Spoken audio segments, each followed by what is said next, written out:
Peace and love. Greetings to all my beloved followers out there and those that just be tuning in, scrolling through. I have been getting your guys' emails. Thank you guys so much for the love and encouragement. You know, your girl been on it. I haven't forgot about you guys at all. I've really just been working very diligently, and I feel very accountable to the shenanigans that I share with you guys. So, when I get on a mission, when I start researching a thing, I research that thing out. And, a lot of times in my previous videos, I kind of take you guys on some of my journeys, or I will show you the results of the things that I'm looking into and the things that I'm working on. And so there has been a lot of different things that I've been working on. And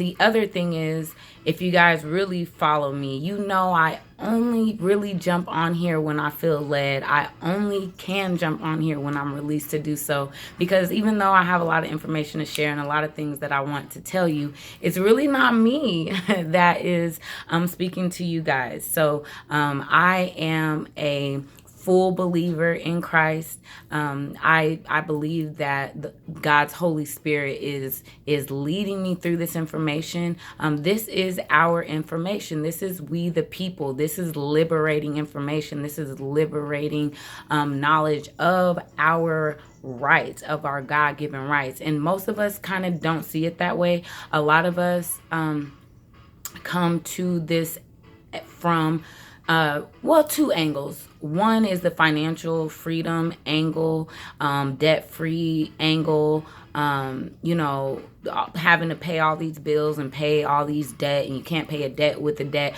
and all that. So that's one side of it. And then I do know I have some people that, and my 7-month-old is in here, so please be flexible with me.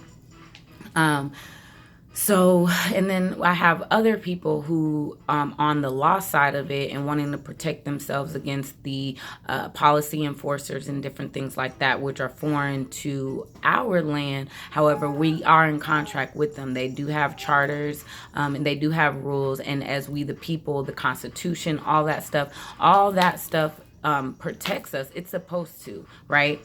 And so what we are finding out is that we're not being protected, and we are feeling that we're being really robbed and taken advantage of, And so one of the things that started me on this journey was and I don't own the rights to this music. If you guys can hear this in the background, YouTube, don't try to do me, because my 7-month-old is just watching a video, okay? But it was because I did the infamous accepted for value. When I had just heard about it, I took action immediately, and I got results immediately. And I was so blessed because God was so good. Came and zeroed out all my bills for the rest of the year. It was like 6-7 months worth of bills that I have an online statement, and I can just go online and you can look at your history. And when I looked at my history, it was just 0, 0, 0, 0, 0, 0, 0. For every month, my bill was 0, and that was the bill, and that was so amazing. And then I had gotten so many other results like that from the things I've done, such as doing my fee schedule and putting that in at the county. I showed you guys how I was pulled over. I had 11 warrants. That guy was like, "Oh, I'm so sorry. Here's your passport back. Let me leave you alone." And he really was like, sorry. He said sorry to me for wasting my time. That's what he said. I'm like, okay, thanks. And then there were a lot of different things. Also being able to make purchases using our social security number and different things like that. It's real. It's true. It's happened to me. I'm not getting paid to say that. No agents have approached me to be like, lead the people, into their destruction or anything like that. I was trying it. I mean, I am living proof, which is what caused me to create the video. So kind of bringing you up to speed for those who maybe this is the first video that you caught of mine, and I'm not a YouTube like personality or anything. I am a researcher. I am very inquisitive, and my spirit is very much alive. And I, you know, when I feel led to go in, I do, and so that's where I am. And so I could go on and on about the things that I've been learning and just kind of, but y'all, we have to stand up. It is something going on, and I've been feeling in my spirit. I've been actually gearing up to put a video out, and now I'm like, it's time. So I guess where I will start is okay, so let's start here, because a lot of the people that follow my page followed for the accepted for value. And one of the things with the accepted for value is that you use your social security number as the exemption ID. And like I said, I was very successful in doing that. Well, I later found out that I never actually qualified for a social security number in the first place, and I never qualified for the type of birth certificate. Well, the type of birth certificate that we have, it's a false certification. So because I didn't qualify for a social security number, and the information collected on the birth certificate, the birth certificate application was a deceptive form to begin with, and so was the SS4 form to begin with. So the fact that those became contracts and became accounts, they're based on false certifications to begin with. And so I had to get convicted about the what did we do with the birth certificates, and got it just literally left my authenticated the birth certificate. So that's really wrong, you guys, and I did it. So no judgment. This is correction. As we learn, we just get better and better as we seek truth. If you're seeking truth, you're gonna find it. If you're seeking some other stuff, you're gonna find that. So I'm seeking truth, and that is that. So we're authenticating a lot of false presumptions. We are authenticating presumptions, and we're not. And the birth certificate application, it's an adhesion contract. We don't see all of what is attached. We don't know the origin of the birth certificate. So how I know this is true is, one, you can look it up, find out who qualifies, who qualifies for a birth certificate, what's all on the birth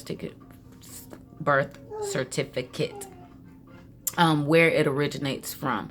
From research, it's a form that actually links to the Panama Canal.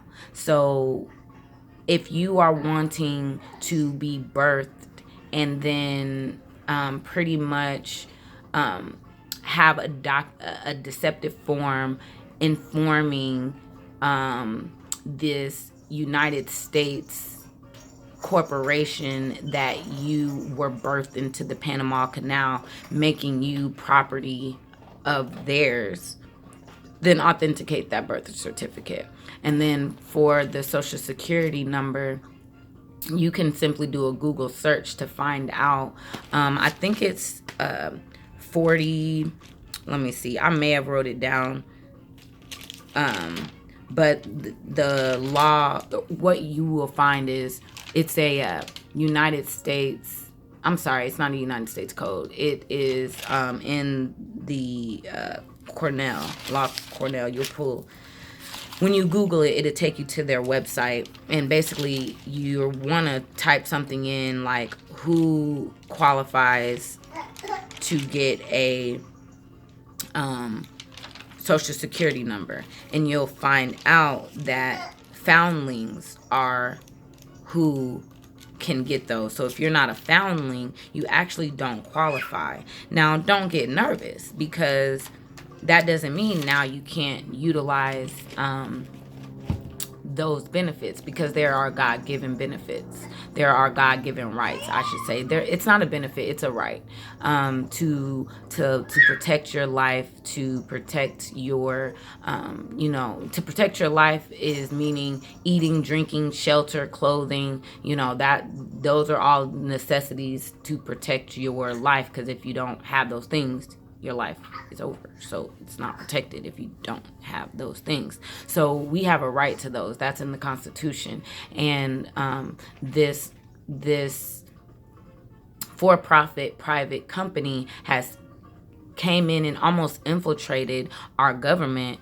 And they've infiltrated the government in a sense that there are partnerships and collaborations that are not healthy for us. They actually put us in danger, and we, the people, we're the ones that can enforce it. We're the ones that can enforce it. So, when we're like, oh, the police is policing the police, they are, because we're the ones that are supposed to enforce our protection branch. Now, the for-profit businesses that are what we see as police, we have to remember they're for-profit. So we are a product and a service to them for them to profit off of. So it is a conflict of interest for us to be doing business together. It's like,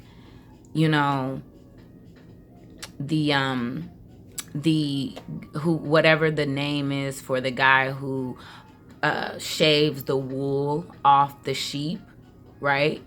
You shave the wool off the sheep, and so you're taking their wool to keep them warm, and you are so you're a sheep, and then you go into business with the person who wants your fur. I mean, that's a conflict of interest. How can you protect yourself when you're open to the person who's going to take it from you? That's pretty much where we are. So what I'm making this particular video for is for two reasons. One, to help those that are following my page have a slightly different goal in mind, because again, we're looking to do A for V's, and we are wanting to do, our fee schedules and different things to protect ourselves. But I come to find out we don't have to do that much work. And that's what I'm coming to you guys about. We don't have to do that much work. When all the gold was taken out of commission, the solution to the fact that the banks had trafficked all our gold was to come up with there's a area-wide UCC financial statement that, and I'm sorry I don't have all this stuff to show you guys. I mean, I really don't teach necessarily. I just share with you guys what I got going on, but you guys know my email address, so feel free to email me for links to these documents and things, and I will try to put them in the description box below. It's been a while since I put time and effort into these videos. Not that it takes a lot. I'm very passionate about it, so it's really my gift. Just giving me the time to get up here and upload the information is all I would ask. But there's a UCC one that backs up who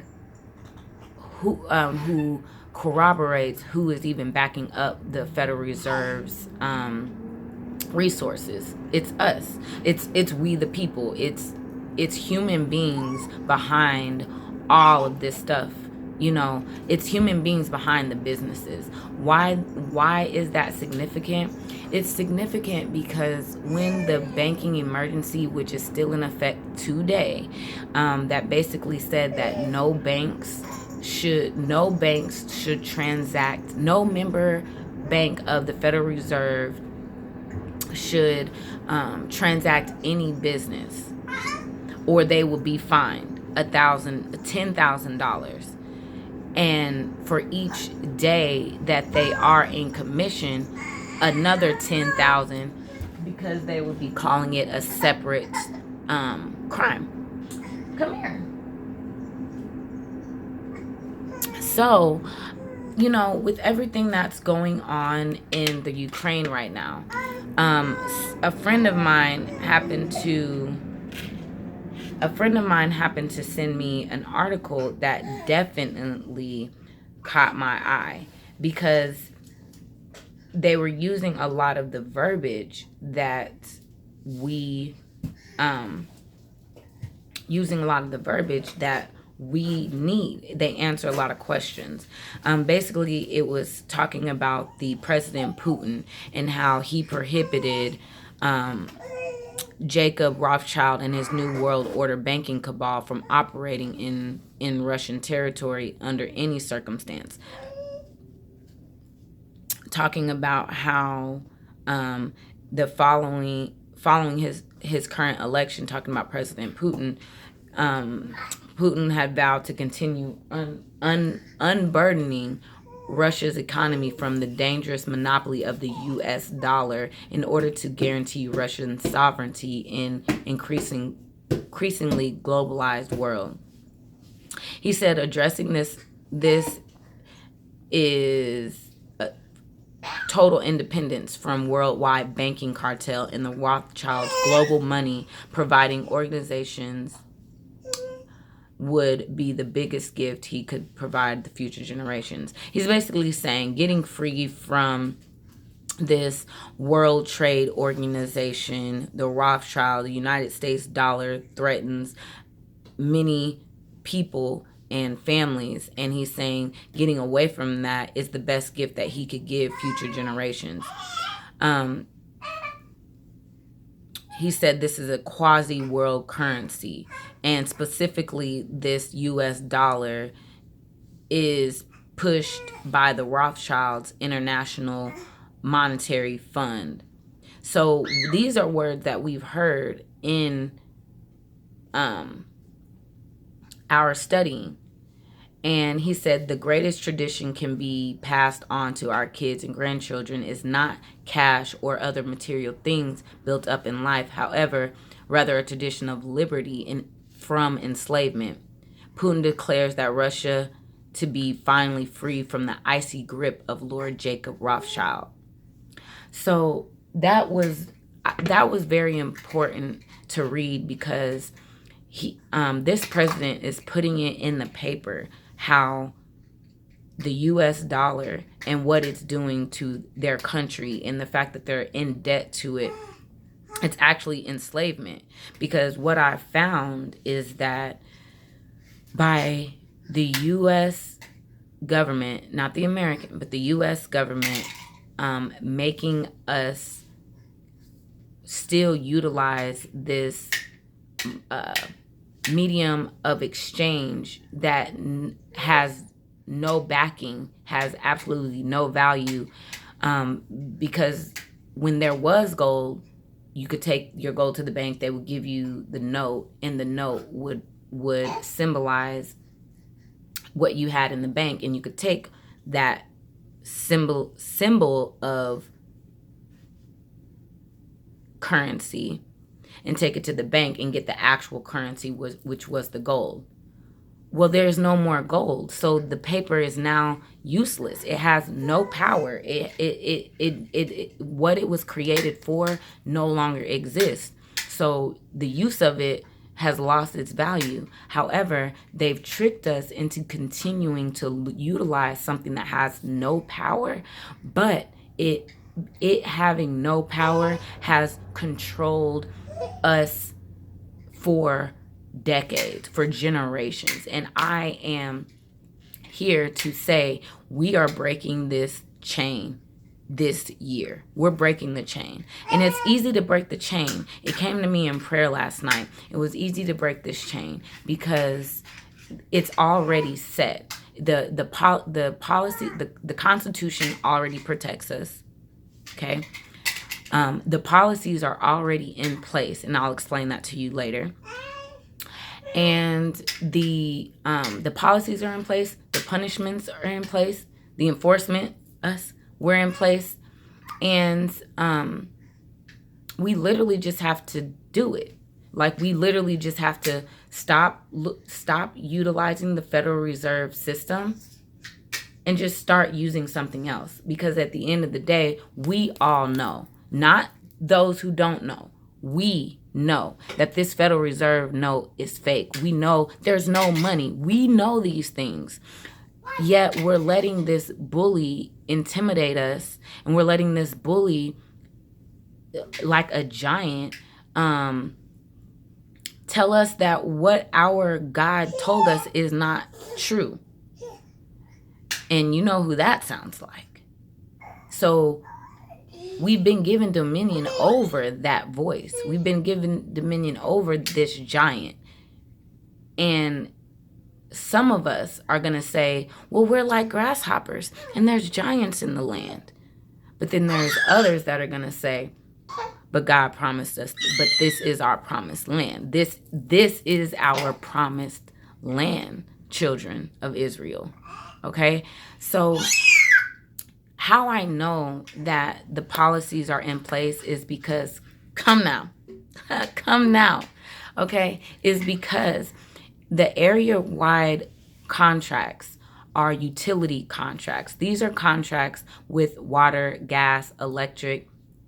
You can find this. This is another document that I'll put in our notes in the description. But this area-wide contract explains that there's already been a contract in place, Constitution, a contract in place that says that we, the people, are due the resources that we work to put together. Because is it not you and me, my brother, my sister, my uncle, my brother, my cousin, my friend of a grandma and a sister and an uncle who actually go out and put and build the structures and things that they build, the things in the name of the company. So the company name is saying, go lay these lines for the internet.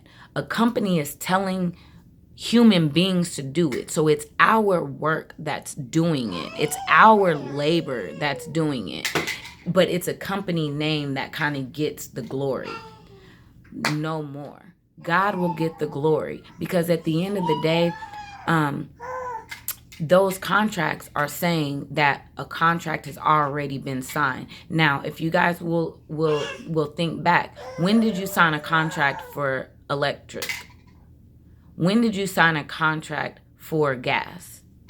When did you sign a contract for water? When did you sign a contract for sewer? So the fact that we're not the one signing the contract, then the fact that we're reading the policy that says that the contract was signed and these services were already prepaid means somebody else signed the contract and someone else has already prepaid it. It's not for me to sign. I don't sign. And it's not for me to pay. There's no money to pay. The system is already set up in truth. It's just these traffickers and these pirates have us looking at it from a totally different perspective that has us working in our own power to provide these things, right? And that's not the way. Okay, so we already have so that's one place where the policy is already set. So the other place that the policy is set is in policies where they state that we do not have to give our Social Security number to anyone. So even though we don't qualify to have a social security number, if you read the card that comes with, if you read the card before you pull your card off of it, because it comes on like a bigger index card, and then your social security card is like in it, and you gotta like peel it out on that side, because I have a young one, so I was just able to see that document. It's gonna say that do not show this document to anyone, and only show it to your employer. Only show it to your employer. He's making his debut. My hands is cold. My hands is cold. My hands is cold. Oh, he wants to eat. I'm sorry, guys. Excuse me. This has to happen. I'm sorry. Hopefully y'all can't see me. Okay. Yep, I think we're good. We were good, Pumpkin. We gonna make it. Buddha. We gonna make it. Okay, so so we know that we don't have to disclose our social, whether you have one or you don't. Did you catch that? If the law says that you can't discriminate against people not wanting to show you their social, then those who don't even have one also don't have to show you it, right? But it's the way that they write it, it makes you feel like you're supposed to have it. But if they can't discriminate against those that don't have it, then they can't discriminate against you if you don't have it. And I mean, we just have to start critically thinking. That's something that they've taken away in hopes that we would never find this, the same way that they were like, don't teach them how to read so they'll never know. I mean, it's that, so it's not. If you look at the history of what they've done in the past, you can see that they've only gotten better at what they do now. So we know for a fact we don't have to show our social. And then with the birth certificate situation, I made a birth certificate because I am certifying the birth of my child. The military hospitals are, when they create the birth certificate, they're saying this is their property. They're signing it. They are creating the document, and I'm just signing it instead of me creating the document and I sign it.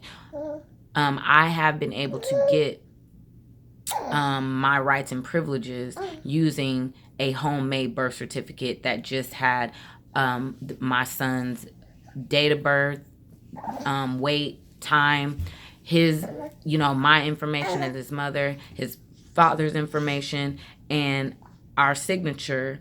And I believe we had a witness. We had a witness sign that document. And that document I was able to use to get, whenever they asked for my son's birth certificate, that's what I gave them. And it went, they didn't have any problems with it. Now, so that just showed you how much power that we have, that we can create these documents. We, the people, are private people to the corporations. Now, this last part is key. So we've discussed how we don't have to pay for resources that are vital to our life: gas, water, electric, things like that. We know there's no money, so rent, mortgage, what's up? Why are we even talking about you? Okay, shh, hush now. And then we don't have to give our social. We can look at so many reasons why. One, the government that gives these companies and whatever grants, they will remind the grant recipient. We're not getting grants. They're getting grants. They're getting these grants, and these grants the grant releasers will remind the grant recipients that, hey, you cannot discriminate against the people. You cannot discriminate against the people. We're giving you these grants, and they're for everyone. They're for all God's children, all of them. All of them, because all of our names are already registered in heaven. All of us, whether you believe in him or not, whether you're a son of disobedience or you are in obedience, your name is registered. So with that being said, the last part is with the whole debt collection. So that was an area that I worked in as an entrepreneur. So I dove very deep into the fair debt collection practices and different things like that. 15 USC 1692 and all those laws. Those laws right there, I was kicking corporate butt. I was kicking private company butt with those 15 USC 1692 Fair Debt Collection Practice Act laws. Now, those laws, the verbiage. Now, when you go and look at the verbiage of it, it's saying that it's protecting the people against abusive practices, deception, fraud, things like that. And believe it or not, they're actually talking about companies. They're talking about the companies. They are talking about companies that are frauding the people. And they had to come up with a law to prevent them from doing that. Could it be that there's laws to protect us against abuse of power? Could it be, that there's laws that protect us from being trafficked through their system and our information being trafficked through their system? Well, yes, God showed me. I said, well, God, how did you protect me from this? And he said, I'll show you, right? And it's that. I have the right to protect my information because it has been proven for decades that debt collection, this fraudulent money banking, I call banking magic. It's not real. It's magic. It's the magician doing this and like, voila, what is this? That's banking to me. But we have dominion over all this. And the fact that we the people are allowing it, that's why I'm here today. Because we are allowing it. And how I feel that we can come together as a people